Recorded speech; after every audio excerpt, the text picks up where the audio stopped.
Шункар келіп что-то яшілікті yok. Так, үміт. Шункардан.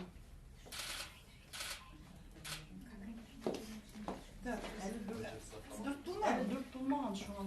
Күтіп тұрабыз асырады. İki gazetten iyi.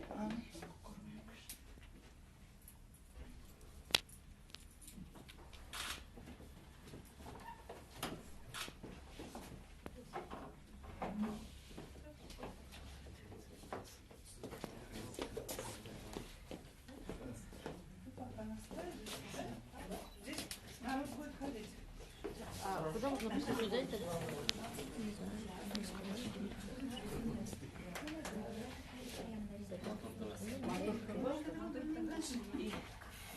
Для республиканского телевидения. Для РТ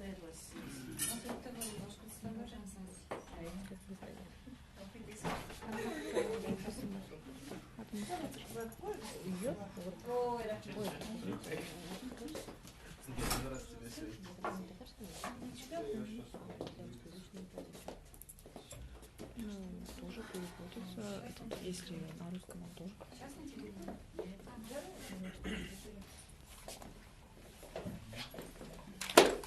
Так, неше сағат? 55. Қайда сөйлесіп Бір-бірімізге қарап Ну пошла их позвонить, они подтянутся. Просто сөйлесіп тұрайық, может быть. Можно фотоға түсірге. Сізге де жеңіл түгілінше жеттігі сүрмей тұрмышлар. Ладно, давайте начнем тогда, потому что мы просили вести на русском языке. Мы будем вести на русском, на втором государственном. Уважаемые гости, дамы и господа, уважаемые журналисты, приветствуем вас.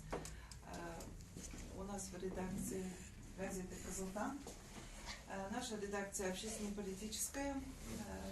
Нашей газете в этом году было ровно 100 лет.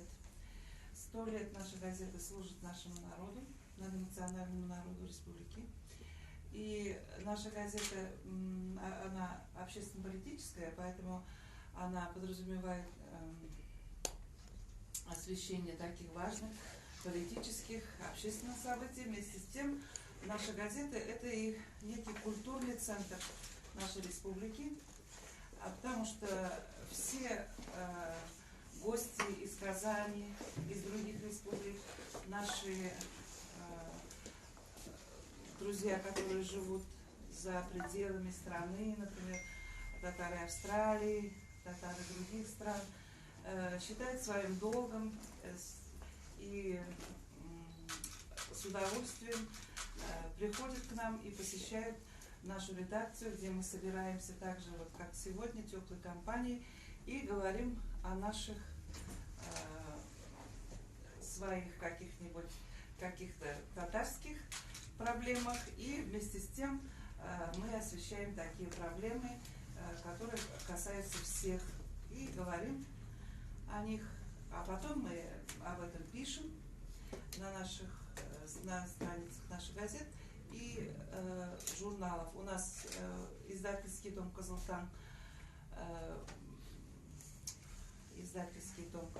объединяет газету «Кызылтан», журнал «Әлюки» и журнал «Тулпар». Поэтому у нас очень много. А сегодня у нас гости из других изданий. Это газета «Башкортостан», Лариса Абдуллина, наша известная очень поэтесса. Она такой посол мира в других республиках от имени нашей республики. Очень интересная поэтесса. Могу порекомендовать ее как автора ваших будущих песен.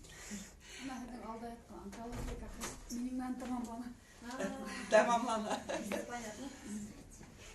Проходите, пожалуйста. Здравствуйте, здравствуйте.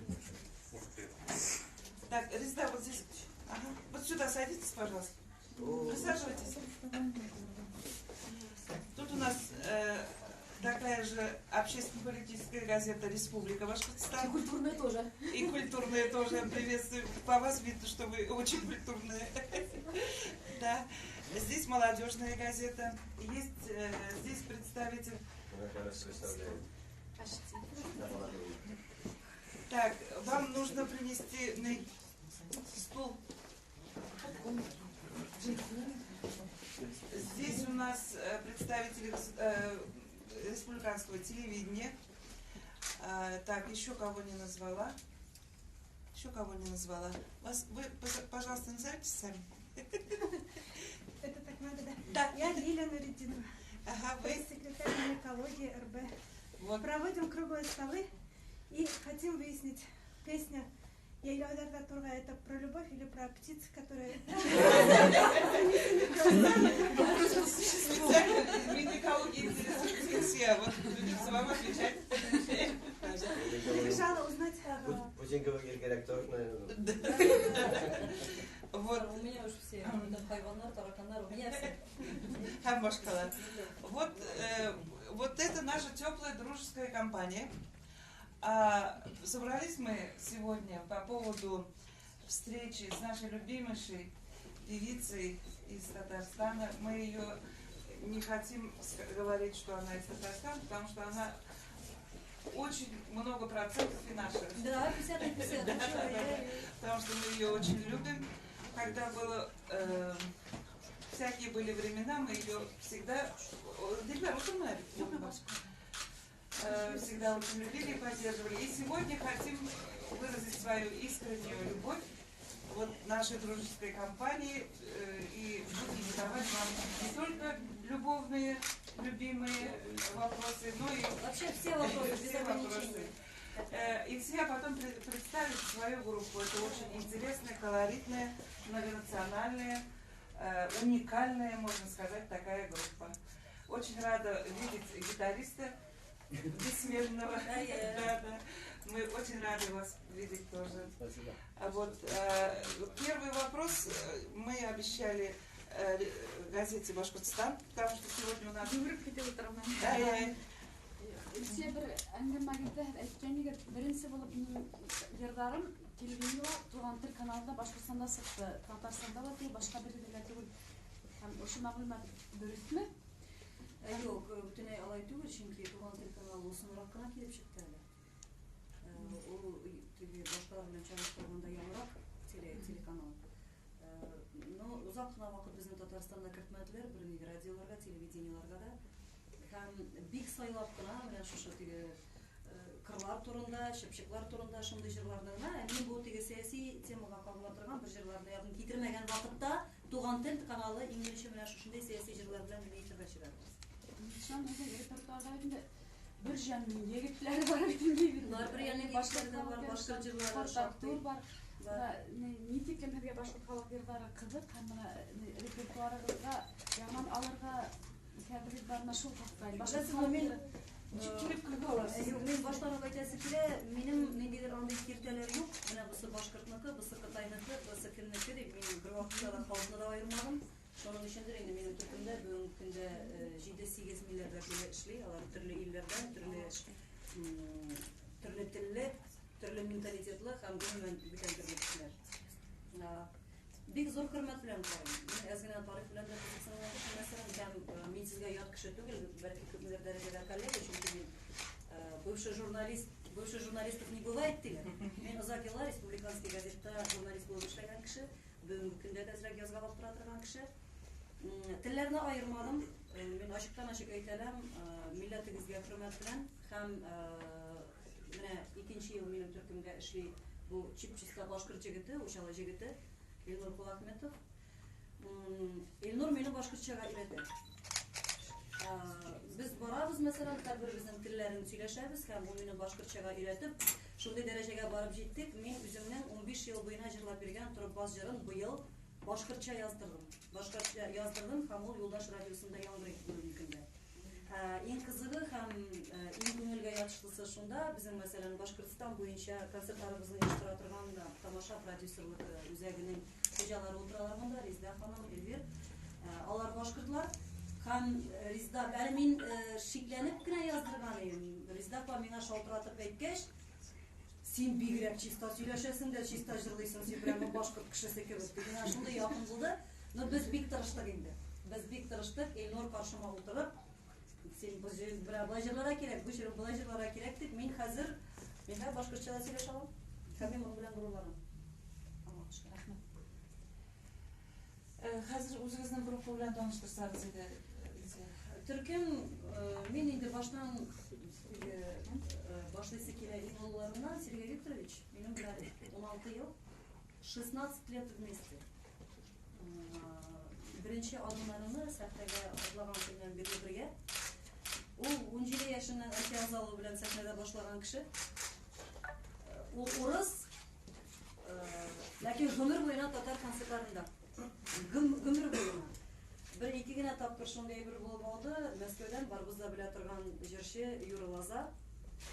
Kazanga konsertden kelgeçtin. Sergeyni görüp şaktayına vakit üzerine Türk'ünle geç yapıp andan sinemadan birinci Türk'ünle buldu. Biz onu alıp kaldık. Küşker bilen Moskvada işletilen kişiydi o. Bu yıl yamadan şunday bir incident buldu. Onu Sergey Viktorovich aytdı. Men senin bilen dakamsa dedi. Şulay mende kalgan kişi, mene 16 yıl biz birge anladık. Bu Urus milletinden. Ömür Polatnikov'na aytdım başka jigiti. Men bugun gururlanıp ayta alam.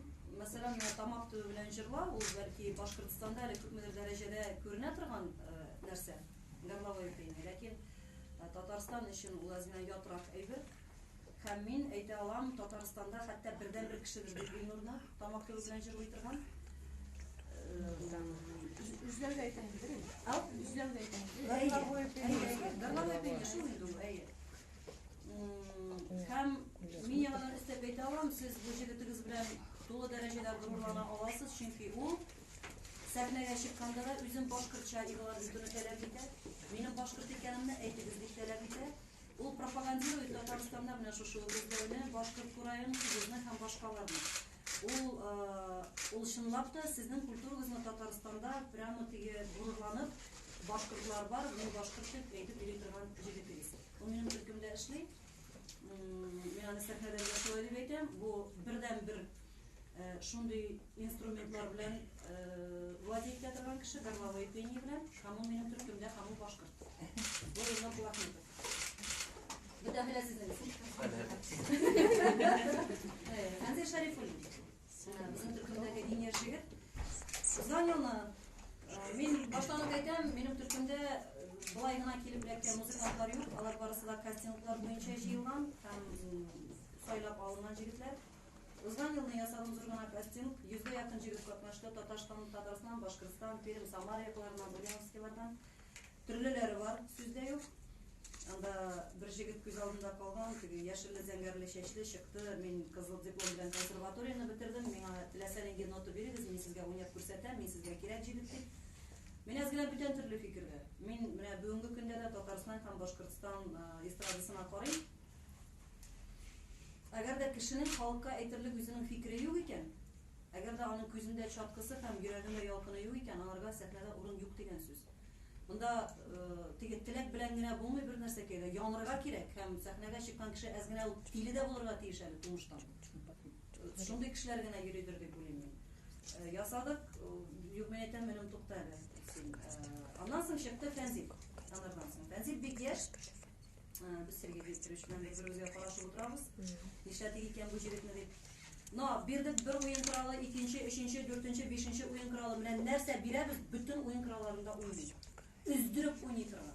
Shuning uchun bunda bir nindi shiksiz, mana shu jigit menga kerak deb, shundan qolganlarim qarab turmadi. Mana bu jigit menga kerak shu o'rinda. Всё. Chunki u o'zi bir jigit orkestr. Nindi o'yin qurol tutirsan, shularda o'ynaytirgan. Bu Fazil Sharifulli, самый yashi bizning Turkiyadagi sabah jigiti, Tatar bo'lsa. Bu qiz Yakutiyadan, biz buni maxsus olib qaytdik Yakutiyadan. Bu abisi qaramog'ida Baymak başladı degan. Abisi korumasında o'sgan bola. Beksayir bola. Men katta aytayim, mening tarixda eng ishqirsiz, eng sayir, eng ishga ko'ngilli bola. Bularning dinlari boshqa, bular tangrichiliklar. Tilni Tatar tilini anglamay. Bu bola hatto shashak uzganda da yerga tizlanib tabiatdan o'zincha o'qib ruxsat so'rab qo'ydi. Bularga boshqa şey yaramadi. Men de ko'ngilsizlanib урманга чыгып кеттим да, Ирактагы бүрелер олайлары edi. Мен алар булып улап карадым да, якын тирәдәге бүтүн бүрелер миңа җавап кайтардылар. Икенче көнне мен кышлар булып кычкырып карадым, кышлар җавап кайтардылар. Һәм шул көннән бирле мен урманда бүтүн хайваннар белән дә аралашып йөри башладым ди. Бу бер кемгә дә сер түгел. Ул әйтә, минем каршыма бүтүн прайд дип аталамында бүреләрнең чыгып басканнары булды. Аларның башаклары каршыга килеп басып күзгә карап торды да, бурылып кайтып китте, икенче якка киттеләр ди. Мин алар белән бер-беребезне аңлыйбыз ди. Мин яшермим бу бала шаманнар мәсьәлендә. Бик шундый сәер генә әйберләр булып куя. Мәсәлән, алар белән чыгалар минем алдам. Ул кергәннән соң миңа әйтә, уң якта 3нче рәткә карамаска тырышыгыз. Аннан соң арты якта, сул якта шушы рәттә яңадан бер кеше бар ди. Мине күрә алмыйча, яратмыйча килеп утырган кешеләрне ул күрә ерактан. Ул берне генә чыгып керә дә, әйтә, менә алга гына карап торабыз, монда карамагыз, монда карамагыз. Бик начар энергетика килә торган кешеләр. Каян таптыгызмы? Сезгә ни өчен кирәк бу? Ул яңадан музыкант, аның өстенә. Ул яңадан артист, аның өстенә. Мин гомумән мин иҗат өчен. Миңа теге просто модern стандартный кешеләр кызык түгел. Прям племя. Гомумән янып Кысыр йөри роду торган шаман. кешеләр. İğlemike. Bina da şunday kerak. Ben şu adam yok. Yanınızda falan kızdan sorarız indim. Мне вот так было. Менә шундай сәйетне Ал вакытларын һәрбер хамут шивитендалар. Не бит инде укымызда бит. Мин әйтә алам, ул кубызын вообще ул беркемгә бирми дә, ул йоклаганда да муенында тагып йоклар. Аны бер куят калдырганы юк безнең. Алар һәрбер Бу бүтән теге кош, корт, хайван тавышларын, бөҗәк тавышларын бүтәнесен үзе чыгара торган. Һәм минем концертларда була шундый вакытлар. Мәсәлән, ул номерын эшләп кереп китә дә, миңа записка язалар. Нигә безне алдыйсыз, интернеттан скачанный тавышлар белән эшлик дип. Шул вакытта мин бүтән музыканы туктатам да, яны үзенә эшләп күрсәтәм. Шуннан соң гына ышаналар. Ул чынлап та в совершенстве владеет языком животных. Миңа мондый шәхесләр бик кызык.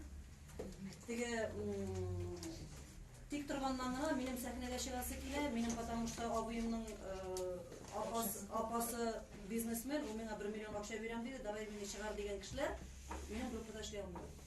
Миңа Илсия Бадретдинова алайтып килмәйләр инде. киләләр, Шулай еще как киләләр. Киләләр, мин сезгә акча түлим, минем кызымны җырлатыгыз әле дип, һәм башкасы. Анда спонсорлар чыгалар, әйдәгез менә моны тыгыйг әле, анда мине клипта төшерегез әле, андый случайлар да күп була. Ну, күбесенчә минем бирә торган җавап, балагызга бәхет теләсәгез сәхнәгә чыгармагыз дип. Әнә ашата торган җиргә бирегез менә икән, бирә кая столовыйга кертегез. Аш булмас үзе дә гаиләсе дә. Сәхнә ул сәер әйбер. Сәхнә ул кырдан карап торганда гына бик җиңел кебек, чынлыкта физик труд һәм мораль яктан да бик җиңел әйбер димәс инде. Аны үзе эшләп караган кеше аңламый инде. Миңа бик еш язалар, менә концерттан концертка, рестораннан ресторанга гына йөрисең, синең тормышың, син берәйбердә аңламыйсың. Кырдан карап торганда бүтәнегезнең дә эше җиңел. Менә сезгә дә авыр түгел бит инде. Утырасыз телефон күтәреп, нәрсәсе авыр инде моны, яме? Кайтайсың, язырга кирәк, төзәтергә кирәк, аннан соң редактор белән талашырга кирәк. Менә бу җөмләсен генә калдырыгыз әле, кыскартып бетерегез, минем акчам калмый бит хәзер дип. Мин бүтәнесен дә аңлыйм. Һәрбер эшнең үзенең нюанслары була. Илсия рәхмәт булып мин эшләп ашыгам, ихтирам итәм, иҗады. Рәхмәт. Юлларыгыз бик ихтирам итәм. Рәхмәт Лариса, рәхмәт. Килеп тору тарихы. Хәзер шундай программа бар бит инде, чит илдән балаларны мәсәлән безгә укырга алып кайталар, әйме? Университет культурада эшли торган ансамбльнең җитәкчесе бар, Казан Нуры ансамбльнең Рәсим Ильясов дигән кеше. Без аның белән бик күп тәне дуслар, аның белән сөйләшеп утырдык та мин әйтәм, Рәсим миңа менә шушындый бер кеше кирәк. Беләсеңме ди, шушындый бер кыз бар ди. Но әле кыл өстендә тора ди, апкайтырга, апкайтмаска менә шушындыйрак әйбер тора университетта ди. Мен әйтәм, димәк апкайтырга кирәк. Ул баланы как раз Казанга килгән чагы иде, 2 көнгә без аны тоттык, сөйләштек и алып калдык шушында. Ул хәзер безнеке. Менә төркемегезнең иҗатка, сезнең сәхнәгә килгән юлы шулай булды. Сезнең үзегезнең юл турында Бик булмалы. Бик кызык әйе. Ну, мен гомеремдә дә җырчы булырмын дип уйламаган идем беренчедән. Мин беренче югары белем технолог, модельер, одежда yok бит. Университет бетердем. Шуны бетердем дә журналист булып эшкә кердем. Әйе, аннан соң күпмедер вакыттан соң университет культураны бетердем. Аннан заочно сәхнәгә килеп чыкты бик сәер генә минем мәрхүм бит инде хәзер тормыш иптәшем Илфак Шигапов, минем күп кенә җырларымның авторы, көйнең дә сүзләрнең дә авторы. Ул да журналист булып эшли. Ул язды бер җыр, үз гомерендә иң беренче язылган җыр аның менә сәер кеше, күңел җырлары рәттән булды. Әйдә, шушыларны яздырып карыйк әле дип, безнең танышлар бар иде клубта эшли торган, без бардык та гитарада гына уйнап җырладык та. И бу җегетләр шул записьне алып, сводить иткәннәр дә радиога биргәннәр. И радиодан шушы җырыгызны җырлатыгыз дип шалтыратып сорый башлаганнар. Менә шулай киткән әйбер. Теге махсус мин җырчы булам да берәр качан Кызылтан редакциясенә килеп утырырмын әле менә пресс-конференция ясап дигән андый әйбер юк. Үзеннән үзе килеп чыккан нәрсә шул. Илфак белән очрашу шулай алып. Әйе, кичексез. Илфак турында сөйләшәс килеп кенә тик тора инде ул. Әйдәгез аны тынычлыкта калдырыйк. Әйдәгез сезнең турында сөйләшик әлегә. Менә иң беренче концертлар, иң беренче оешкан төркемегез ничек булды? Иң беренче сәхнәгә чыгулар, профессиональ сәхнәгә чыгулар башанрак булды. Теге йөзә белмәгән кешене сыртыннан алып диңгез ватып бәргә кирәк диләр. Беренче йөзеп чыгара. Менә минем сәхнә шулайрак булды да инде. Ул вакытта президентка хат җыры, Өметсез юл, мин теге чагыштыру өчен генә әйтәм, мәсәлән, Өметсез юл җырының сүзләре караклар салган мәчеттә шайтан үзе намаз укый, фахишәләр акыл өйрәтә мәчет уртасында дип. Менә шуның ише сүзләр белән әлбәттә мине бернинди прессада язып китермәде ул вакытта. Президентка хат, аннан соң Казан дигән җырыбыз бар иде, Нәкирләр бәдрәфе кебек М-хәрефе һәр якта дип. Чөнки андай куйдылар теге Millennium, Макдональдс, метро, бөтен җиргә, Казанга бөтен җиргә М-хәрефләре тутырып куйдылар. Шулай ук анда теге җитәкчелекләр дә Минтимер, Метшин, Мухаммедшин бөтенесе М-хәрефе. Шуннан соң язылган җыр ул Нәкирләр бәдрәфе кебек М-хәрефе һәр якта дип. Бу җырлар өчен безне йөрттеләр Кремльләргә, күп кенә хәлләр булды, концертларны үздиләр. Ул вакытта интернет заманасы да түгел иде, җырларны таратырга. Һәм без, менә әйтәм бит, сәхнәгә чыккан кеше тиле булырга тиеш ди. Без чыгып киттек авылларга, концертлар куярга. Ул вакытта утыралар 10 кеше, 18 кеше, күп дигәндә 30 кеше. Беренче тапкыр минем концертка 50 кеше килгәч тә мин акырып елаган идем. Неужели миңа килгән бу 50 кеше дип. Менә шуннан әкрен генә киткән әйбер. Ялгышмасам, без бер 5 еллар авылдан авылга гастролировать иткәннән соң гына безне беренче тапкыр Азатлык радиосы җыр белән чыгарды. Ул вакытта андый мөмкинчелекләр юк иде менә бүгенге кебек. Һәм бүгенгедәй хәтерлим, Башкортстанның Москова дигән авыл малу, бармы шундый авыл? Дүртөйле районында. Шул авылга без килдек концерт белән. Минем афишаларда тора иде 2 күз. Менә шулай гына алынган иде бит. Үскәркә язылган Илсия Бәдретдинова, яңа программа Әстәгъфирулла нинди заман дип. Ул афишаларны ул авылның мулласы йөреп, урам буйлап җыеп, йортларга кереп, бу менә арымнарга килә торган, моның күзендә иман ябәлә юк. Бу арымчы карчык, моны районнан курга кирәк, мин иртәгә главага барам дип, анда мәш килеп беткән иде, бик каты күңелдә калган иде. Андый әйберләр дә булды. Аннан соң бүгенге көнгә хәтта әйтәләр, теге мин мәсәлән клубка килеп керәм дә, качалар клуб директорлары теге тагын сөйләшеп. Менә ди афишалар алып килеп берәләр ди, елмаеп кына тора торган матур артистлар, зур-зур скандаллар ясап китәләр. Сезнең йөзегездә үк ябәлә юк, без сезнең афишагызны күргәч инде куркып кушып кайтып китгән дип әйтеп дип. Шундый хәлләр дә бар. Мин үзем бик әйбәт кеше. Бер кемгә дә тимим, миңа тимәсә дә. Менә шундый юллар белән сәхнәгә чыгылган иде. Кемдә сезне күтәреп кенә алып менеп, кушак кебек итеп киендереп, чуклы чәчәкле җырлар биреп, сагынам авылым, нигә син мине яратмадың, мин сине яраттым дигән җырлар белән. Юк, алай булмады. Менә шушындый сәхнәгә шулай sahnaga chiqar uchun nindi bo'ladi? Xarakterda nindi sifatlar bo'ladi? Birinchidan sahnaga chiqqan kishi nega chiqqanini anglarga tegish qandoq. Mana siz niye chiqdingiz?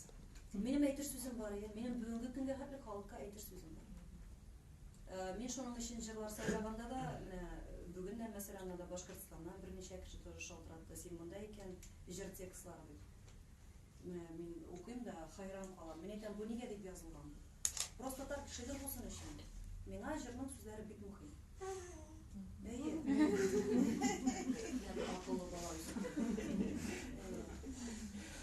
Mening aytish so'zim bor ham bizning konsertlarda ssenariy bo'yicha bora turgan konsert tugul bitu. Rahmat yo'qsa mening muzikantlarga meni tuzganlari uchun men mana shulayroq примерно ishlaymiz deb chiqamda, u meni bo'lay botalib bitar, boshdan ozag'ina xatli. Kimdir zapiska yozar, kimdir zaldan bir narsa qishqirar, bizning jurlarimiz alayida bulay сөйләшегәле deb. Bular vaqtlar 20 minut biz просто сөйләшеп отырабыз. Мен сәхнәгә аягымны басылдырып утырам, әйтәм, давай. Колхоз җыелышы кебек, давай. Бусы сөйли, бусы мондай сорау бирә.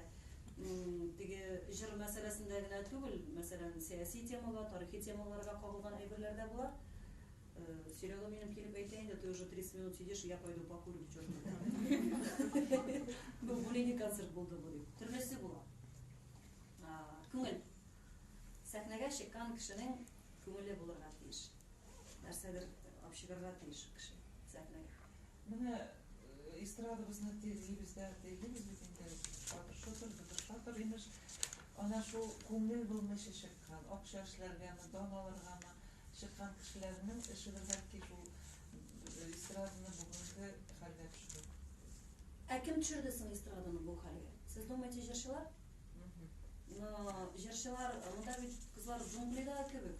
Мәсәлән, кеше ярар анда любовнига биргәндә 1 миллион акча, ул 1 миллион акча хәзерге бәяләр белән телевидениегә, радиога ярты елга җитә ротациягә. Шуннан соң туктый ул.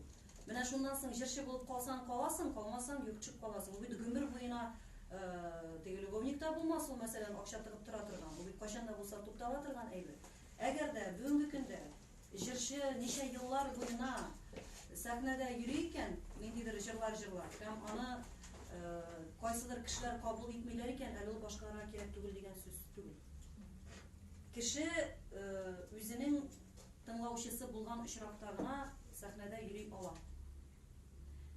Телиләрме калганнары, теләмиләрме? Миңа мәсәлән әйтәләр анда. Әйдәгез, менә бөтенебез дә белә торган кеше, мәсәлән, Радик Гулякшин турында да, әле күптән түгел генә шундый бер скандал булды. Миңа журналистлар шалтыраталар. Радик Гулякшин татарча дисәң татарча түгел, башкортча дисәң башкортча түгел. Менә шәрә күтле кызлар белән клип төшергән. Моны туктатырга кирәк. Сез ничек уйлыйсыз? Ул безнең яшьләрне бузып йөрмиме? Шәхсән минем мәсәлән икенче төрле фикерем. Әгәр дә бүгенге көндә стадионнар тутырып, бер сүздә татарча белмәгән татар манкырт балалары Элвингрейга кушылып җырлап торалар икән, хоть нәрсәсен ачып клип төшерсен шунда. Ул яшьләрне тартып китерде дигән сүз. Мен әйтәм, прекрасно, очень хорошо. По крайней мере, татарские дети знают, что кют это жопа. Хоть бер сүзгә өйрәнгәндер. Благодаря башкорт җегетенә, мәсәлән. Әз генә глобальныйрак карарга кирәк әйбергә. Анда Кремльдә акырып утыралар икән, без татарлар, без нәрсәкә янда, без булай итәргә тиеш, флаг күтәреп йөриләр икән мәйданнарга чыгып. Балаларга ул кирәк түгел. Более того, балаларга әйтеп торсаң, менә бусы яхшы, бусы начар, бусы яхшы, бусы начар. Ул бер эш адымнан соң әнә теге начарын эшләп карыйсы килә аны. Менә шушында барып карыйсы килә. Балаларга үрнәк күрсәтергә кирәк. Аларга эшләп күрсәтергә кирәк. Өйрәтүдән бесполезно. И мәсәлән, теге эстрада шушындай начар хәлдә дип, халык үзе сайлый. Вот не бывает так. Без менә монда утырабыз, мәсәлән, менә хәзер 1-20 кеше, без мөмкин любой җырчыны алырга да сүгергә. Менә юк бит инде моның тавышы, юк бусы, юк тегесе, юк бусы юк. Но бит җырчы нәрсәдер эшләп йөри, ничә еллар буена сәхнәдә. И без тогда официально должны признать, менә без 20 аркылы, теге меңләгән халык алар полный дивана. Потому что аның концертына килә. Так не бывает. Халык ул үзе сайлый, и алар иногда очень непредсказуемы. Монда инде коррекциясы ипчон дигән жок. Кайсысы беренче? Инде. Монда не юк. Менә бит утыралар, мәсәлән, теге Фирдус Тямаев акрала бакыра моңы юк. Мәсәлән, анда Илсия Бәдердинова вообще җырчы түгел, Данир Сабиров кеше түгел, Элвингрей кеше түгел. И, между прочим, шушы журналистлар коллегалар, санап чыгалар тех артистов, которые собирают на открытые кассы залы. Вот алар җырчы түгел.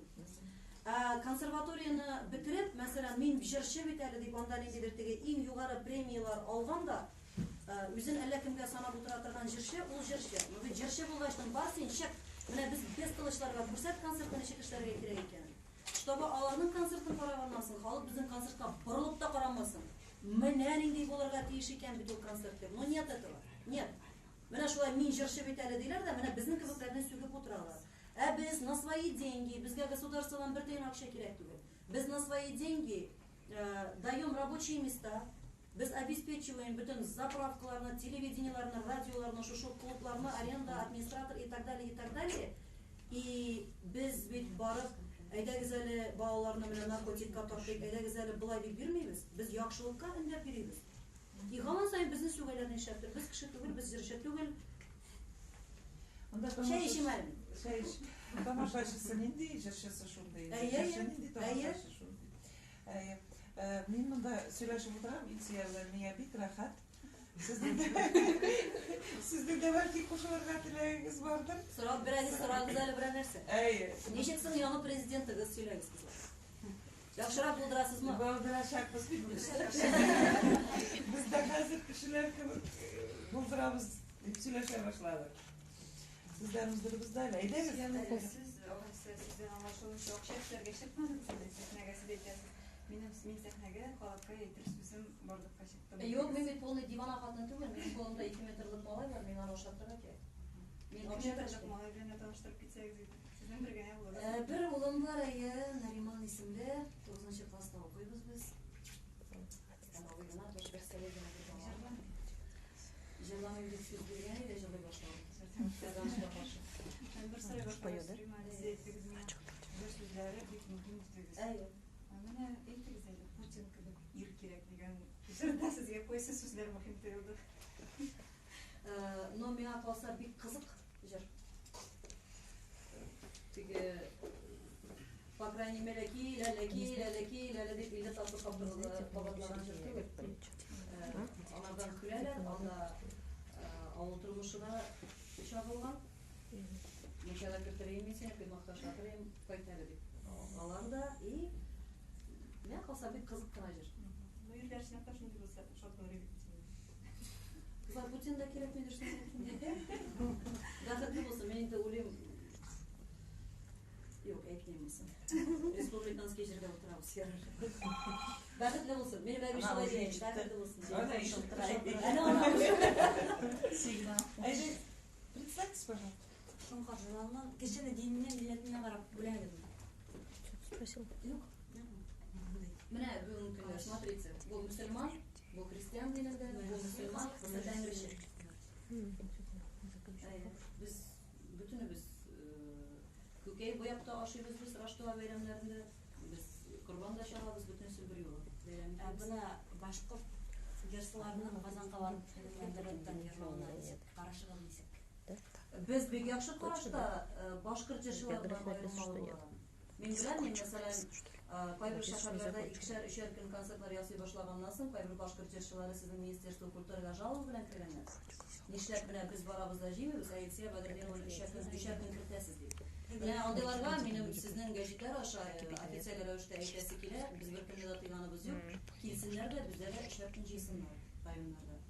Без шулай итәләр дә. Шулай итәләр дә. Татарстанның әйдәп бара торган җырчылары, алар бүтәнесе Башкортстаннан безгә килгән кешеләр. Менталитетта индилер аермалык бармы? Америкалар кандай тугарган дилер. Аермалыкта барбы башкорт менән? Ничек дип әйтәм икән? Бер вакытта да яшермәдем, коллегаларга да әйтәм, канатым сынып киткән вакытта Уфага концерт белән килергә кирәк. Бу реабилитационный центр. Белмим, мин инде хайран калам, безләрне ихласрак килеп. Ихласрак. Мин сәхнәгә чыккачтан да әйтәм, сез мине или жәлләп кул чабасыз, или күңеле булсын дип. Белмим, чыккачтан да кул чабарга тотыналар, кайтып киткәнче кул чабалар, җырлап утыралар. Ихласрак. Рәхәт. Но берсен яманап, берсен зурайтып сөйли торган әйбер түгел, бу бары тик менә шундый бәрәкәй генә бер аерма. Һезнең йырларыгызда теге әле әйтеп инде, авылда гына мин яратам дип. Бар андыйлар да. Барыбер араларында тозлы бер сорак бит инде. Бар андыйлар да. Димәк, һене үзегезнең дә карашыгыз. шундайрак Дөньяга караш. дөркин әйтергә ярата дип аңлаганлар. Безне кызлар бик усал Буран булган әйтеп өйстергә. Әби әйтәй кешенең күзенә дөресен карап әйтмәсәм, күз кырыйма җир чыгыла минем дигән. Мен акырта йөрдә ярамый. Шуның өчен әйтелә шулай. Әйтмәслек тә түгел кайбер вакытта. Мин теге вакыт әйтәйләргә акырып дигән дивана фатил кебек кырыйдан караганда. Чынлыкта мин дәшмим күп очракта, но кирәк вакытта моторын әйтеп әйтмичә дә булмый. Тагыла бер ханга карау. Әлегеле баягы башкорт язучылары баралар да бит инде. Д харфын зыга, сыны зыга, сыга, хыны хыга манта индер кимәлдә әйләндереп үзләре тәрҗемә итеп, бөтенләй башкорт телендә түгел, татар телендә түгел дигән хәзер менән йырлар йөртә башлыйлар бит инде. Буга хәзер карашы. Бөтенләй татар телендә үзләренә бирергә кирәк, чөнки башкорт дип әйтеп булмай, шул ук вакытта әйләнгәндә яманлап килмәй, әмма ләкин onun yıllarında şunu görürüm değil mi? İyi mükemmel millet kazıyan kimmesin, sonra da ki şöyle değil mi? Sen iş Ama erken güzel bir balığa. Birey tamam. Çünkü bizim mesela komik diye başka türlü söyleşebilir. Eğitim mi ki? Ben ana bir yaşa ayırmıyorum. Ben enuruna ile de ekrim. Kızlar birbirine nefretlenip, elle nerseler yazıp yatkınca, bileme bilmeyme tatarşa da başkırça da jırlap yürüsün olsun. Teli bazılığa barıbır nedir yaptan gelip sığadır. Belki ikinci yaktan karara kirektir. Belki mesela yaraklaşırda tilevidir. Может, hürmet yüzündendir. Eğer de ben bu ülkede çıkıp mesela başkırça jırlagandan indidir hata yasadım iken, meni doğru şolay öktüge fakişler rolünde görürge kirek degen söz mü bu? Bu başkırtlarga yaraklaşa indi bu. Yok, yaraklaşa tuğul. Belki buna şu yerde redaktörlagan, belki radyonun redaktörü var, bula bit. Bu televizyonda, radyoda yandıraştırın da sözler. Şular bula. Anda тогда комиссия bulurga teyiş kırtmıtırgan. Bugünkü günde o nişattır yok bitinde bizde. Bizde var. Bizde nişattır yok. Kilip sığa tatar mı tatar, başkırtın başkırt. Bizde var. Bizden kilip sığalar. Heminen yerlaganlar sığa kösürgen mümkün, şunday Bizde var. Talaşıklar biter, biz dürüst yok, dürüst değil deyip anda oturalar, kırtmazkenen mümkünler. Kimlerden tanıdık sıralar? Bir sıra benim de Әйдәгез, İlçiler менә сезнең үзенчәлекле кеше һәм үзенчәлекле җырчы булуыгыз белән килешми булмый һәм барсы да шулай уйлыйлар. Бу образны сезгә кем уйлап тапты? Сез үзегез уйлап таптыгызмы, продюсерның эшеме бу? Сез менә чыктыгыз да чынлыкта күкрәк ярып, кычкырып, төрле тематикага ачып, башка кеше җырламый торган җырларны җырлый башладыгыз. Заманда мен bir türlü simbiyoz булгандыр дип уйлыйм мин. Чөнки үземнең күңелдә андый ягыр булмаса, тартып чыгарып булмаган булыр. Шул вакытта күрә торган Илфак Шигапов булмаса, бәлки булай булмаган да булыр. Бу уртаклык. Бу бергә эшләүнең нәтиҗәсе. Чөнки без Илфак белән танышканчы, Илфак продюсер түгел, мин җырчы түгел. Без ике төрле кеше булдык. Инде бер симбиоз. Язмыш. Шулай да мен бер тапшыру сорадым. Казанда бар икән, җәүчәкрет алып бара, сез анда катнаштыгыз дисәм. Сез нәрсәдер сөйләдегез дә шуны әйттегез. Кара әле мине бөтенләй җырлый белми дип уйламасыннар әле дидегез дә татар халык җырын моңайтып җырлап җибәрдегез. Сезнең шундый планнарыгыз юкмы халык җырларын башка? Кызлар җырлыйм бит мин. Минем концертта бар. Һәр программа сайын. Менә мәсәлән быелгы программа мин сүз уңайыннан тиге бәлки булса әйтеп китәбез. Берсе, икесе, өчесе без Уфада булабыз үзебезнең сорый концертлар белән. Бер көнне без булабыз молодежный центрда, икесе көнне Омбоймы, өчесе көнне Орионда булабыз. Быелгы программа күңел кушады дип аталган программада мин 5 төрле образда чыгам. Бу теге белгечләр сөйли торган образлар инде. Берсе ретро, мәсәлән, берсе рок, берсе этно-рок, берсе попса, берсе народниклар. Менә шундый. Ул народный бүлектә анда миннән җырлап тормыйлар да. Аны халык үзе мин җырлый башлый да, алар үзләре җырлап бетерәләр шунда. Андай җырлар да бар, моңлы җырлар да бар. Шулар арасында бик авыр рок җырлар да бар. Әйтәләр бит инде, хатын-кыз 1 минут эчендә баштан елый, аннан килә, аннан сүгә, аннан килеп әйтә. Менә мин настоящий хатын-кызны күрәсең. Бөтенесен бер юлы бота-ботам да мин халык шундыйрак. Тегесе дә кирәк, бусы да кирәк. Бар төрлесе бар. сорамый был, мен барысы да қызықсынады, бәлки күйеуі жетмейді. Қашан күйеуге шығасыз? Мәхәббәттен бөлек тема, шақсы тұрмыш нешек. Жоқ, алай мына бүгін көкірек келіп, менің кішім бар, шушыларға күйеуге шығуға жиған деп айтады тұрған кішім жоқ. Әжін сын емейді. Одан қалса енді әрбір нормальный қатын қызынан. Болсын ей. Болсын еді. Мен деге аңламайым, ол қабілеттен берілген ейбір. Просто қазір бек ауыр бек қызлар. Сіз деге журналист olarak білесіздер, статистика бойынша Рәсейде бір берген 9 қатын толы келе. Ерлер бек дефицит қазір. Мен мәселен 40-қа якынлашқан, мен 38 яш бүгінгі күнде. 40-қа якынлашқан 2 метрлі балалы қатын, 18 яшым түгіл. Мен дегір теге, бір үйленмеген кіші келіп шықырда, әлі міне өзім яшымдегі мені күйеуге алыр да бақытлы етір әлі деп отыра тұрған диваналап кеткен бетінде қазір. Мен әкиеттерге бәлеке шақтала шамдайым. Қазір бігірек те шамдайым. Но алайда көңіл, мен мәселен ялғызлықтан қорқам дейік. Бек қорқам, мен кішілер арасында. Берсін қалай? Ақуатта болмаса да қора джипта кеп шықса да мүмкін. Бүтін джипта болмаса да ярай, біз алырыз. Менікінде үйі тұрыр. Но алдарға да ярамай. Ярамай алдарға, бар енді алар шында. Бар. Алар бар қызлар, бар келелерде, әйтен бит матуритте сүз қатып қарайлар да, үшіп тұрып қатынлар янына қайтып кетелер. Теге телелерше үмітлерім отыра тұрған ештен шыққан. Но анарсың 40 яшына қаттық үйленмеген, мәселен, тоже бірер сәбәбі болған деген сөз бейтінді о, үйленмеші мені көтіп отыра алмай бейтінді о. Демек, тоже бірер ескиі бар дегенінде деген fikir бола уже. Қазір енді бұл яшты сізге башы өт кересіз. Ақыл келген. Әне, мәркім кәйметі, қыз баланы 18 яшында дивана келеш кеуді беріп қалсаңын, анар шықмай олды. Есеге, міне шушы сіздің орында Зөйрә Сахаби отырды бір вақытта. Біз анықта шулай сөйләшіп отырдық та. Ол айтты, ғұмырымның ең ауыр мезгілі Хайдарым деп қалқан вақытта мен ұтының нәрсе екенін аңладым dedi. Шушы екен тәміқтің ұты деп айтты. Міне сіз шушы ұттан бүгін шықтым деп әйкелесіз ме? Шығырға еріп бермелер, Аллаға шүкір, бүтін социал шелтерлерден бәріп тұралар. Сіз міне өзіңізге шушындай иқтибарны нәрсе білән оңатасыз.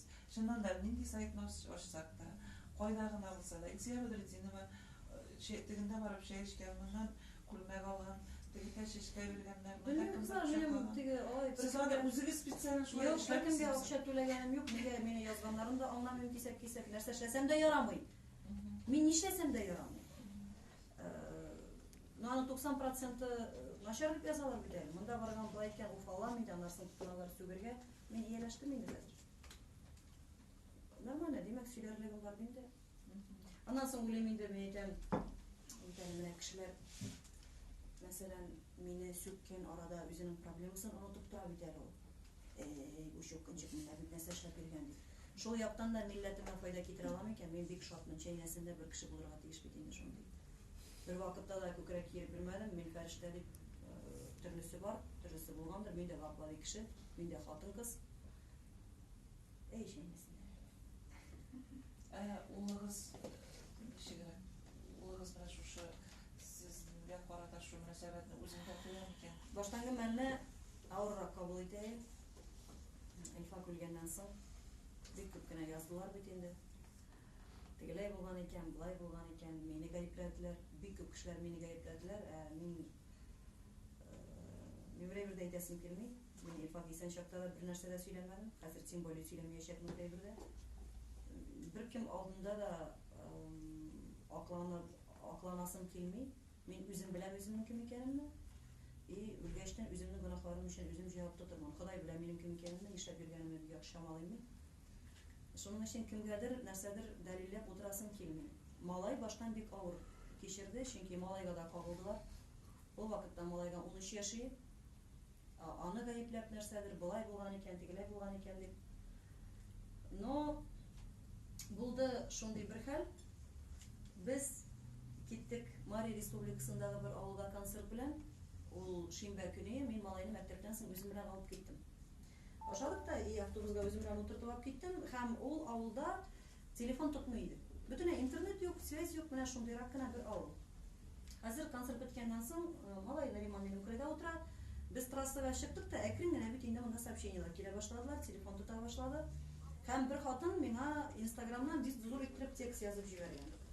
Сез балагызның күзенә ничек карарга җыенасыз? Хәзер генә без сезне ресторанда карт кына бер бай абзый белән үбешеп утырганыгызны күрдек. Мин түгел дип әйтмәгез дә хәтта, без сезгә хөрмәтебез бетте. Сез бит менә бала анасы, бик ямьсез сүзләр белән язып тутырган иде.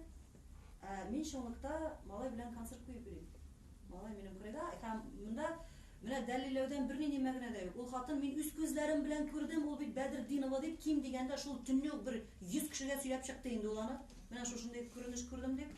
Һәм мин тоттым да менә малайга бирдем, әйтәм, укалы ул. Бу кашан язылган иде дип әйтә, вот только что. Написали. Только что я сидела с кем-то целовалась в ресторане. Они я все понял. Мне там вот все остальные сообщения вот из этого рода. Сөйләләр. Халыкны бер нәрсә эшләтеп булмый. Әгәр дә мин бүгенге көндә кибет артында ишеп, юкка чыгып яткан кеше булсам, мине сөйләмәсләр инде. Мин сезнең илфатның әле ни шагын, фтеле шагын, улыгызның бәләкәй шагын, үзегезнең дә икенче төрлерәк шагыгызны хәтерлим. Шул вакытларның матурлыгы, шул вакытларның теге иҗатта ялкынланып йөргән чакларыгыз, үзегезне эзләп йөргән чакларыгызны күз алдымда тотам һәр вакытта һәм сезнең турда язганда шул вакытны гына күз алдымда тотып язам. Хәзерге менә бу имеш-мимешләргә игътибар итмим. Мин бер үзем генә түгел, журналистлар арасында.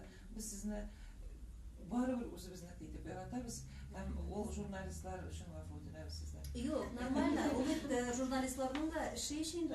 Ул бит акча. Теге вакытта нишләп менә бөтен тормыш шулай ихласрак күренгән? Сез сорау биргәнегез бармы үзегезгә?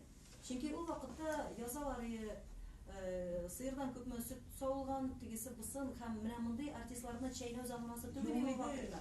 Һәм без артистларны аз гына бүтән төрлерәк иттереп күрә идек. Ниндидер киртәләр бар иде. Әйе. Менә шул. Хәзер аз гына бүтән төрле һәм уларга күпмедер дәрәҗәдә шушы журналистлар үзләре бәлки гаепледер дә. Халыкны шулай кабул иткәннәренә. Ләкин мин журналистларны да аңлыйм. Мәсәлән, мин дә шулай дип язырым. Әгәр дә миңа редактор әйтсә, бар әле менә шуның турында бер ачыгына текст яз дип. Әллә нәрсәләр чыгып бетереп булмаганнарны язып, миңа да бала шатыра кирәк.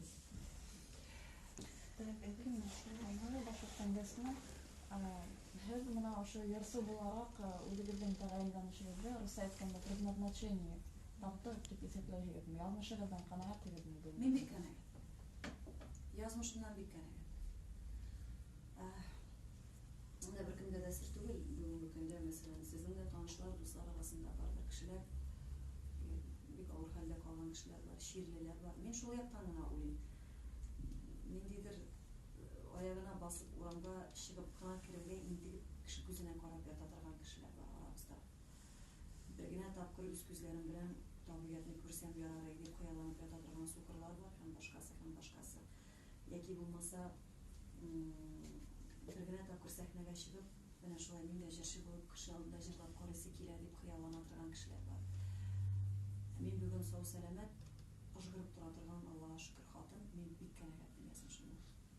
Актаныш районында Резде исемле бер 35 яшьләр булганнар, бер ханым бар, туташ. Ул коляскада утыра торган инвалид. Ул бик чибәр.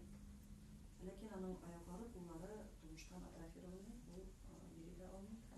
Ул 20 сантиметр, бөтен конечностьләр 20 сантиметр шулай дигәндәй бит. Ләкин ул гаҗәеп акыллы һәм төпле хатын. Менә без аның белән сирәк-сирәк кенә сөйләшәбез һәм аның үзгәләреп әйткән сүзе бар. Әгәр дә Илсия берәр көнне миңа әйтсәләр, менә без сиңа Илсияның тәнен бирәбез, Илсияның эшен бирәбез. Ләкин 2 генә сәгатькә. Шуннан соң без синең җаныңны алабыз. Мин 5 секунд уйлап тормыш йөргән башлыйм. Менә бу үзгәләнеп әйткән сүзе. Мин һәр көнне иртән таң атканда сорыйм, Ходаем, мине тиле ясады дип әйтеп. Чөнки аек акыл белән бүтін теге обстановканы аңлап яшәве бик авырдыр дип уйлыйм. Башым эшләми башласа ярар иде дип сорыйм Худайдан. Тилерт мине дип. Менә шундый кешеләргә карыйм да Аллага шөкер. Бөтенебезнеке дә Аллага шөкер. Менә монда бүген елмаеп утырабыз икән. Бөтенебезнең эше бар. Кайтып ятырга өебез бар. Кеше тормышында казынмыйча гына, чәйнәмичә генә, үзенекен белеп кенә шөкер ана итеп, Матрона прәниң белән чәй эчәргә дә туган тел каналын карап ятырга. Кызыл таңга җитсен. Это природа пользования. Табигать турында, ишекләр турында, мәхәббәт турында. Мен хәтта бик яратам, шулай йөгереп килдем. Кагаста. Сорабыз инде. Сез бик планнар инде. планнар Наполеонский. әйе, киләсе елга яңа программа әзерләп ятабыз без. Бер план. Аннан соң инде малайга хәзер 10 класска барабыз киләсе елга, Тамага укыйм ди. Ансында уйлыйм 11 класстан соң Петербургка китәм укырга ди. Ансында уйлыйм, ул әле китәм диде дә китте түгел, әнинең акчасы булыр кирәк. Бөтенесен бер юлы уйлыйм. Аннан соң минем шундый бер кызык кына гадәтем бар. Мин аны үземнең якын тирәдәгеләрне дә утырттым уже монарга, бу әйбергә.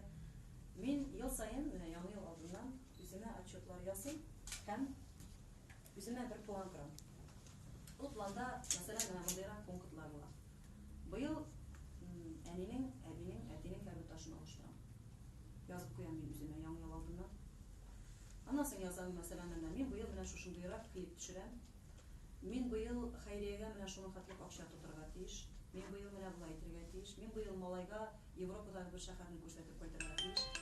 Мин булай итәргә тиеш. Мин быел малайга балет күрсәтергә тиеш. Һәм менә шушындыйрак әйберләр бер 10 пункт язып куям да мин. Зур иттереп астына язып куям. Я Раббым, менә шушыларны чынга ашырырлык, сәламәт һәм матди ярдәм күрсәт миңа. Менә шушыларны эшли алырлык мөмкинчелек бир миңа зинһар өчен. Әгәр дә менә шушыларны эшләсәм, мин изгелеккә яңадан шуның хәтлек акча тотачакмын дип. Кызлар, үземә үзем акча эшли башлаганнан бирле менә бу система миңа ярдәм итә. Һәм мин ул пунктларның бөтенесендә эшлим, галочка куеп чыгам да, яңа ел алдыннан үземә үзем молодец, Бадридинова дип тагын бер галочка куям, подписьләр. И икенче чиста битне алам да яңадан язырга тотынам. Киләсе елда мин менә булай итәм, булай итәм, булай итәм дип. Әгәр дә изгелеккә направленный уй фикерләр бар икән, Ходай Тәгалә ярдәм итә. Бу һичшиксез. Һәм мин теге бер вакытта да кычкырып йөргәнем юк. Мин монда хәйриягә булай иттем дип, ул алай кычкырылырга тиеш тә түгел. Мин чын күңелемнән алып барып бирәм дә, өйгә кайтам да тегендә галочка куям. Ай, молодец. Ай, молодец, хатын. Үзем яратасыңмы? А как же?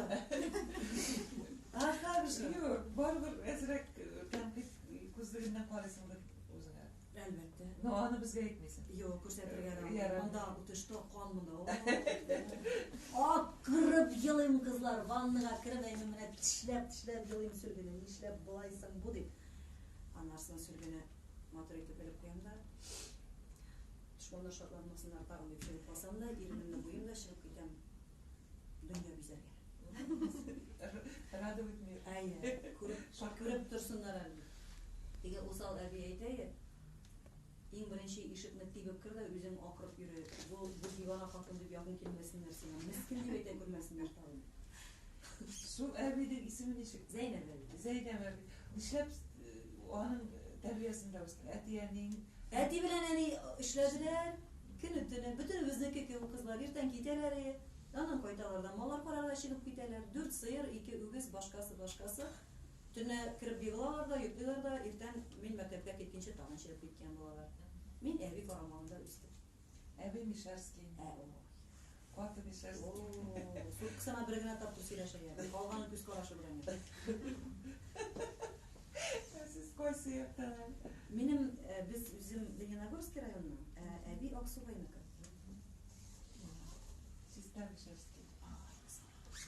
Но ул гадел төпле. Айда писал. Акыллы. Менә теге мин бит тиле хатын түгел дип беренче тапкыр кабатладыгыз. Менә шушы акыллы усаллык бар бит сездә. Шуны Юк, кызлар теге ниндидир хабаларда очып йөри торган түгел инде. Мин хайран калам анда коллегалар белән сөйләшәсең. Мин сәхнә булмаса, мин үләм мин бит тамашачыларга, менә сез әйткән сүз, мин бит тамашачыларны яратып йөрим, миңа бүтән бер нәрсә кирәк түгел. Син аны менә банкетка чакырып кара, ул синнән акча сорый. Әйдәм әйтәм, синең тамашачың утырганда, давай, матур итеп җырлап кайт әле, бар күңелең өчен, шулай дип утырдың бит бая. Юк, бушка йөрим. Сез сәхнәгә чыгар өчен тиле булырга кирәк дип. Тиле булырга да кирәк, әйе. Нидер оралы кирәк иде димәк. Әйе, баланс кирәк түгел. Менә шушы тилелеккә акча түләрлек дәрәҗәдә баланс тотырга кирәк. Тилелеккә акча түләрлек дәрәҗәдә акыллы булырга кирәк. Акыллы булырга кирәк. Төп фраза әйе, тилелеккә акча түләргә мәҗбүр итердәй акыллы булырга кирәк. Ой, без вообще акыллы.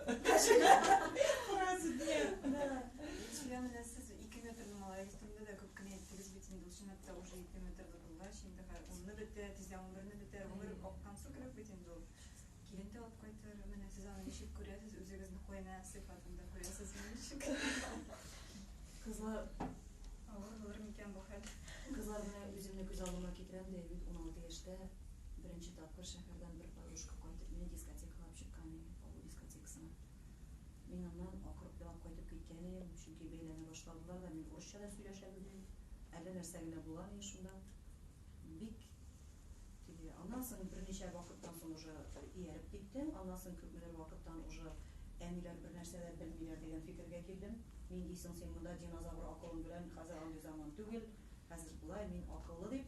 Һәм 17-18 яшьләргә мәктәпне бетергәндә мин инде тамада булып эшли идем. Ниндидер банкетларда һәм башкасы мин әниләрдән акча алмый идем. Полный самостоятельный уже бизнес-вуменга әйләнеп ул вакытта име. Мин үземне бик зур иттереп туя идем. Әни булгач алай түгел икән, кайында, буйдан менә еш бәләкәй бит әле. Әни мин кинога барам дим дә үзәгем үзелеп кала, мин әйтәм, бу сабый бит булмай, бу үткәләтсәләр. Бу нәрсә ни эшли инде бу? 2 метрлы 90 килограммның малае. Бәләкәй. Инде акылга гына булаган күрсен әле. Килен турында әйтеп. Ничек әйттегез? Берсенә бирергә 90 килограмм. Кызлар иң мөһиме өйләнештәннәр дә үзләре аерым яшәсеннәр. Әйе, аерым яшәсеннәр дә атнасына бер генә тапкыр килсеннәр, шулай кадерле була алганнар. Мин дә кайта идем, кайнанай бәлешләр салып, матур иттереп каршы алып, сөйләшеп утырып, аннан соң бер мәне 2нче көнгә үзең бәлеш салды, 3нче көнгә уже китергә кирәк дигән фикергә килә башлыйсың була дип, китәбез дип. Шуның өчен аерым яшәсеннәр дә бәхетле генә булсыннар. Һәр кешенең бигрәк мин шундый фикердә балаларга үчтики иттереп торырга түгел, үзләренең сайлау мөмкинчелеген бирергә кирәк. Менә шул вакытта гына балалар выживают, мин шулай дип уйлыйм. Мәсәлән, без чыгып киткәндә, безгә бер кемдә квартирада алып бирмәде. Минем укырга кергәндә әти белән әни белмичә дә калдылар. Хәзер бит без шулай зурдан куабыз балаларга квартира ясый әле, укырга кертик әле, болай итик әле, болай итик. Балалар да чыга ияләшеп бетәләр. Уже бер дә эшлисе килми. Шуның өчен менә шулай әнә теге диңгезгә ташлан кебек ташларга да давай бар әле дип үзе йөзеп чыксын. Так, соралар. Әйдә. Biz sizlerlikte bir yarataydık. Mazdur tolu gövdəgiz bilən kip çıxadır, yığısından surətiniz güzel olursa biraz. Bilirək. Çıtırdıraq. Siz niye bu yarı qabıldınız? Шул давам карау елдар үткән һайын матурлык татлап калалар бит, катын кылысы җиңелдән түгел инде.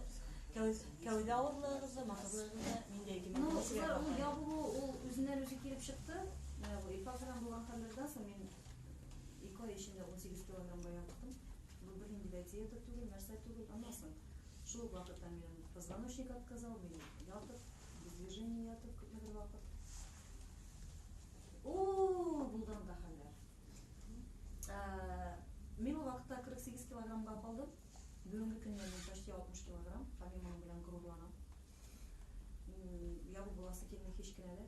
Мин үземне прям көчләп ашап, һәм бүгенге көндә миңа язалар дип, син спортзалга йөрисең дип, йөрим мин спортзалга, ләкин минем ашаргамны тыйганым юк. Менә просто 40-ка якынлашканда уже теге тәндәге тыгызлыкны саклап калыр өчен мин ашыйм да заниматься итәм,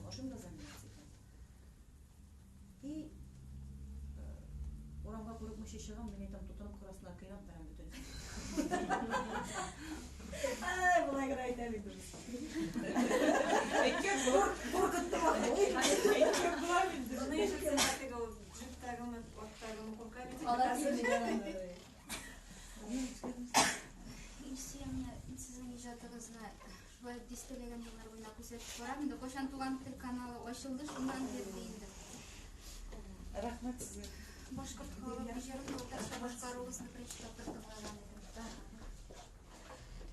Мына Илфал абының жырлары бетінде білән сіздің характерға туры келді. Шундай бунтарь полкығызға туры келді, тауышығызға туры келді деп әйтегелді.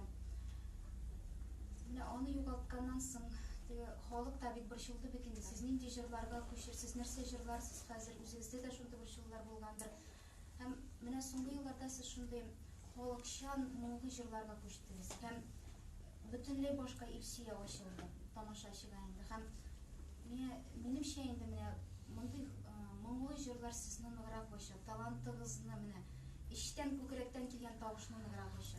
Аллағаян бет енді қызлар әкіреңіне. Хаман сайын өттігінен күн итек киіп, келіріп үйріп болмай ішінде. Ол яшта өзін кемеді әкіреңіне. Айтайын беттегі, бәләкерек шақта аңламайды, нештеп не айтайын бұл шақарлар олғай түпкештің аталарының жемірлі түпкен илерлі қайтып отыраларының кесірден болуға. Бұл вақыттан ешін көңілден аңламайды. Әзір аңлайды. Көңіл ішкері, қылып өзгері, мен бір вақытта да өзіме қаршы әйдіп шешей алмайды. Шәшілік кәсібі өткені, нәрсе өткені мәселен мына этнорок тедеге бит, бүгін Алла берген болса, туған тәрбиесі берген тиішлер біздің майлама юнеліш клиплар түшірдік. Бір кімде аңламады. Журналистлар сөктілер, тамашашылар сөктілер. Но бұл бүтен түрлі әйбір. Бұл ендегі эксперимент. Мына менің көңілім шулай қоша. Мен гүмірім бойына көңіл қошқанша яшайым. Кеші сөйлегенше түгіл. Менің турда нәрсе әйтірлер әлбет түгіл. Мена бар бұл. Әгер де нендейдер түплі кіші келіп, мена екеуден екеугіне қалып, нендейдер ақыллы фикірлер әйте екен, тоқтары қызым, мена бұлай, мен әбәтті атымын. Мен өзіме выводлар ясым, нендейдер. Теге тик тұрғаннан ғана, кіші сөйлегеннен анда нәрсе кедер, мені гүмімен ихтивар етмейм анда егірлерге. Менгіл көңіл қошқанша ішлем. Һәм ол вақыттағы менің жанрды ярата тұрған кішілер мені бүгінгі күнде әйтелер екен, мы тебя потеряли, ты стала народницей, ты стала стандартной и так далее, и так далее. Башқа жыршылар бек көп. Мені башқалардан тыңлағыз. Мен мені шошылай етесім келе қазір. Бұл менің тұрмыш, бұл менің язмыш, бұл менің сәхнәм, менің тамашашым, һәм мен соңғы тамашашы хәлі көрерге есеп. Просто көңіл қошқанша. Жырларға қатыл кішіресізін. Бар қызлар әйе, текстлар табылу бек ауыр. Бек ауыр. Менің бет недегір илиннік тирен мәгінеді, фәлсәфи недегір тирен мәгінеді. Яки алмағашының бұтағының тешігінің ішінде. Андай жырым да бар менің. Шәп жыр ол? Әйе. Ладно, тыңласаң яшысыз дейін. Әйе, бәкіп көрдім түшімді, ұясы матур жерде алмағашының бұтағының тешігінің ішінде. Міне, тоже фәлсәфи өзіне көрі. Сіздің түркімізде бек матур қора малай бар ие. Бар ие. Қой бұлды ол? Оливер Мұқтензи Африкадан қойткан жігіте. Uzdan yılı biz Maturgan'a birge işledik. Bu yıl programı yasadık, işley başladık da. Ben aşıktan aşık aytan biz beyası turunda keliş almak. Hem her günün özünün sayılan mümkünçülüğü, ama o yüz beyasını ettim, yüz beyanını ettim de bu fikirge keldik de o işlerini diyorum. Mine ortak fikirge kelgen türkümüz bilen tanıştırdınız. Eydiniz onlarga da söz. Eydiniz başka jigitinden başlayalım. Главный боксчидан nasıl biliyor musun? Давайте тогда фотографию группалу сделать, пока все сами Без меня Динара Нет, Динар, пока нет. Пока нет? Да. А то бегут эти красавицы. Лейсеночка, извини, пожалуйста. Башымны қоябыз, яғни? Рахмет, Лейсеночка. Сіз өзіңіз білән таныштырып кетіңіз, қойда ол қыздар жазсыз? Болмағанат, елді қоласыр, соным башта ауылда, Қойсы ауылда? Учалы районы, Кәрім ауылында. Онан келдім Ғазия Махмет ісімдегі музыкалық гимназияға оқуға.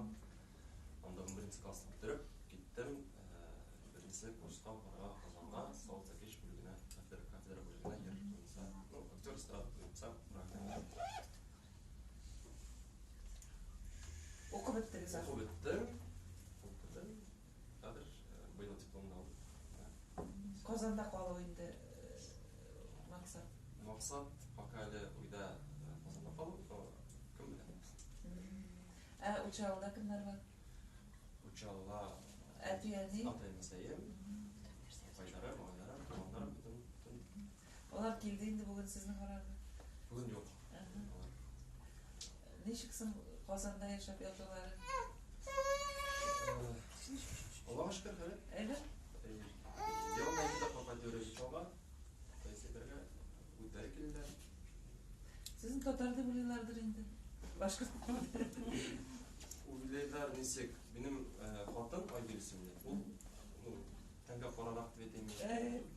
Мен өдім тәге ағара. Шуңа менің қатын өте татар, мен өдім башқұрт бар. Менің қатында башқұрт едер, мен татар. Сіздің бар баланс. Сіздің құраяғыз өзіңіз әйдәңіз әді?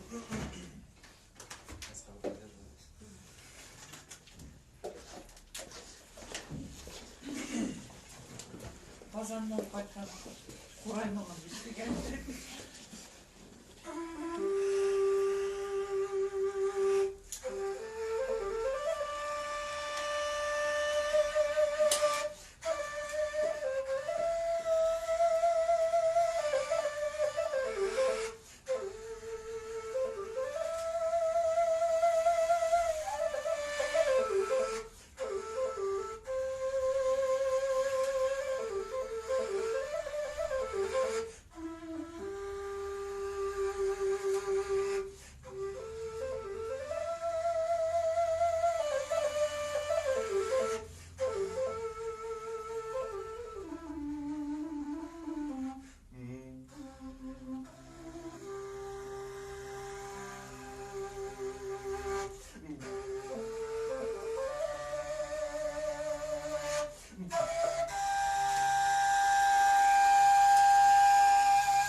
Сергей, Скажи все, что думаешь. как вам живется с этими татарами? Как вам творится? Привык я. Привык? Привык, да. У вас татарская? До России я 78-го года в филармонии работал. Успел спокойный, во-первых, изотольный, сельфиозалы поработал. Ну и так пошло. Ну, единственное, что у меня татарский язык ко мне не получается выучить. Ну вы... Я вроде в тусовке, как это, вроде и как бы нет. Основные, понимаете, да? Иди Конечно. сюда. Общабир понимает. Это само собой. Это само собой. Все, что нужно. Главное, вы понимаете то, что хочет идти, душу ее понимаете. Нет, Спасибо вам. это без разговоров, это все понятно. Уже за столько лет примерно знаем характер даже, какую музыку сделать, что там, и как.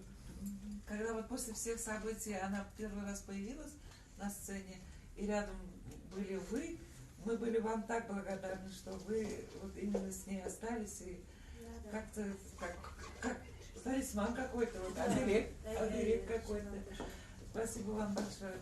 Так, жігіт білен танышамыз, есіміңіз? Фәнзил, сіз нешлісіз группада? Мультиинструменталист. Мен Соба районынан өзім ойлар іздеген бек творческий ойла. Бәлекейден уже бек музыкаға ғашық, бүтін музыка ойындараларында ойнап, шулай өстем. Есет культураға оқуға кірдім. Концерттар білән йөрү практикада болған мен ойда. Әмма һаман өзім бек мешкілер етем. Ну, тілеймін білем нәрсе болса, эшләп партия килә, нәрсәдер кайдадыр үземне күрәсем килә шулай. Вот, шулай. Нинди инструменталарда уйнайсыз? Мен күбрәк этник инструментларда уйнайм. Мәсәлән? Ну, хурай, кубас, думбра. Өзіме қызықлы болған. Нәрсе деп аталар, синтезатор. Асы мелодика деп аталар. Асы яңа инструмент, Башкирияда гастрольдер вакытында киліп кіріп прям көрдім. Алдым да мына қаланы өзлештірем. Италияда ойнайым. Шол өзіме қызықлы болған бүтін инструментті өзлештіріп, шолай үйреніп барамын. Һәм рахмат енді Серканова, вот шушындай мүмкіндіктер береді. Барыбір де мен шундай моментта тұрайын, мына қайдадыр кіріп, нәрселер ішлерге нашын энергия көп, ішесі келіп тұра, еміне хоп, шулай құры келді. Ох, мына хоп, бик шарт ету. Бұл кішіге әләкмеу хоп. Кішіге әләкмеу, шуға кіра бик шат. Бізде бик шат сізні көруімізге. Теперь с вами давайте ближе познакомимся. Вас как зовут и как ваша фамилия? Самое интересное. Вот теперь сосредоточьтесь. Меня зовут Айсхана, но это мое оберегательное имя. Нам дают две имени. Основное на паспорте. По паспорту я Анна. И Айсхана. Вот. Айсхана означает дословно чистая. Вот. Насчет фамилии. Очень приятно с вами разговаривать. Ага, я позапрошлом году приехала в Казань, поступила в Институт культуры, сейчас тоже второй курс. Спондили у нас один факультет этнический. Как я себя... Да. Все спрашивают этот вопрос. Ну, к нам в колледж в Якутии приехала представительница из института. Она рассказала то, что есть такой институт культуры, объяснила, что да как, и дала свою визитку. Вначале я хотела поехать в Бурятию, в Улан-Удэ. У меня были там планы, но как-то прям затянулось, и мне прям захотелось поехать именно сюда. Но я не знала, что есть такой город, и то, что здесь в основном татары, я этого вообще не знала. Татар не видели, наверное, вы никогда в жизни? Нет, я ни с кем не знакомилась, национальности татар. И вот, решили поехать. Мы приехали с одной девочкой, тоже одна девочка из Якутии есть, со мной же учится в институте. Приехав, мне город очень понравился. Здесь в 2 раза теплее. Вы любите тепло? Нет, там холодно, но все равно как-то тепло же все равно человеку быстро воспринимается. Хорошему быстро привыкаешь. Да. Мне так повезло, что я встретилась именно с Исией Эктаровной. Вот. Она прям понимает меня дословно. Я говорю вот так, она прям поддерживает. И я, приехав, пыталась пока, познакомиться со своей традицией. Услышали, что да как. Потом сказала то, что у меня язычество вера, и все такие. Безбожница. Как это всегда спрашивают. Я рассказываю. И вот в институте я изучаю традицию татар. И как вам традиции татар?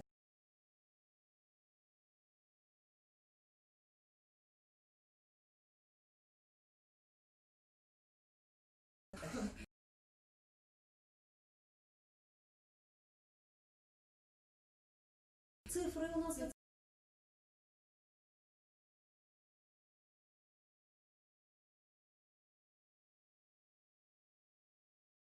Вы исполняете.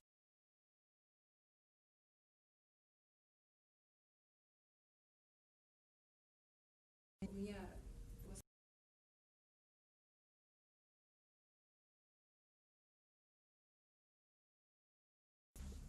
вот.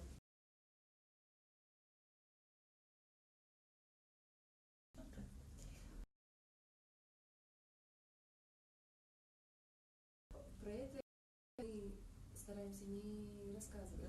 Не афишировать. Да. Вот прям глубоко Да, сказать, чем я умею делать. До этого, чем они умели делать. А вы нам не покажете что-нибудь? Скажите,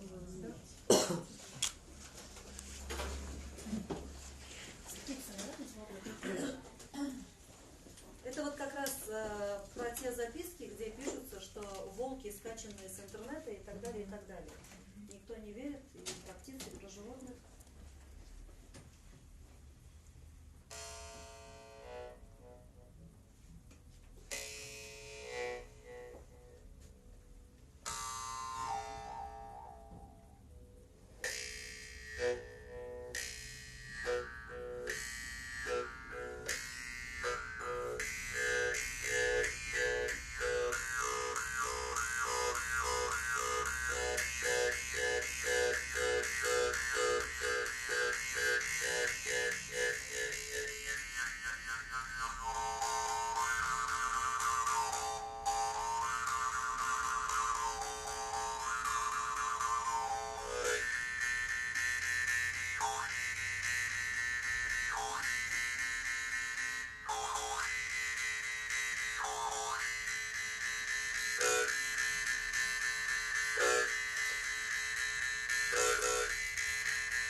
Вы бы видели без Юлда автобус дальше Китая, вы представляете, у меня же еще это не полный состав, просто сегодня выступали вот этим составом. У меня есть еще Сирия, Малай, Арабстан, Малай. Они все разговаривают на своем языке. У них у всех менталитет другой, разный, скажем. У них мышление другое, воспитание совершенно другое. Нам безумно интересно и весело. А начинают разговаривать все на своих языках. Это что-то, блин, меня там был... У нас очень весело. Так, есть вопросы еще? Лиза, время сколько? Есть у вас еще время? Ну, наверное... Не совсем. Нет. Да. Наверное, все, Сарат. Еще же. Как с вами интересно, ребята, как с вами хорошо, как вас неохота отпускать никуда. Мы концерт какие-либо может там мы туйганч курырбыз сізні. Настолько вы интересные, колоритные, настолько вы душевные, открытые, настолько вы классные. Спасибо вам, что вы к нам пришли. И иногда встречаются немножко артистлар bilen сөйлешесің, даже группа ішіндегіне де большое недоверие друг к другу бывает. Мен наоборот деп айтар едім, енді құдайым көзген әтемесі, это очень такой бик сокровенный момент. Не только в группе, они еще и вне группы, вот за группу говорят, bütün свет. Семья. Это семья. Это большого стоит, дорогого стоит. Это очень трудно добиться, очень трудно уберечь. Очень много от вас зависит. Нет, мы все вместе. Да, Шулайбаса. Вам от души желаем творческих, человеческих, всяких успехов. Мы вас всегда будем поддерживать и любить. Еще что? Есть что сказать? Все тогда. Ну, мен в заключение тогда скажу, рахмет, жыршылар бик көп, татар эстрадасында да, Башкортстанда да бик көп. Мәнерләгән жыршылар арасыннан безнең төркемне сайлап чакыргансыз икән, һәм бик хөрмәтле журналистлар, вакытыгызны кызганмый килеп, безнең нәрсә сөйләгәнне тыңлап, безгә сораулар биреп утыргансыз икән, без бик рәхмәтлебез. Men bunu şim ko'ngildan aytaman. Yaqinlashib kelishib bayramlar bilan hammamizni. Rahmat. Sizlar tinch bo'lsin. Prezidentingiz bilan qutlayman. Siz o'ylagandan da yaxshiroq kelib chiqsin. Siz bildiramiz. Yaxshiroq yetib bo'ldiringiz. Barda aybat bo'lsin da sog' salomat ishlarga nasib bo'lsin. Insonlikda shoshqanchaga qadar tansiqlarga ketamiz. Rahmat. Rahmat, yurtdoshlar.